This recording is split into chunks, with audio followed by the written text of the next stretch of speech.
Бірде қодықтың құйрығының астына тікен кіріп кетіпті.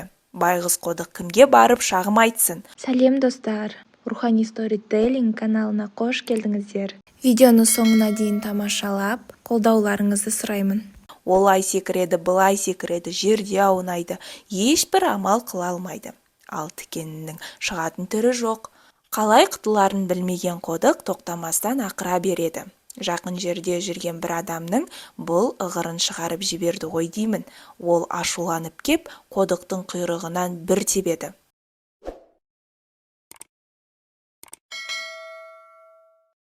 Сол кезде құйрықтағы тікен түсіп қалады да, қодықтың жаны жай табады. Ол құйрықтан тепкен адамға қабақ шытпай, секіріп, ойнақшып шаба жөнеліпті. Қодықтан үлгі ал. Бізде кейбір қиын сәттерде біреудің құйрығымыздан теуіп, бәледен құтқарғанына аса қатты ренжімеуіміз керек ау. Менің каналыма тіркеліп, қолдауларыңызды сұраймын.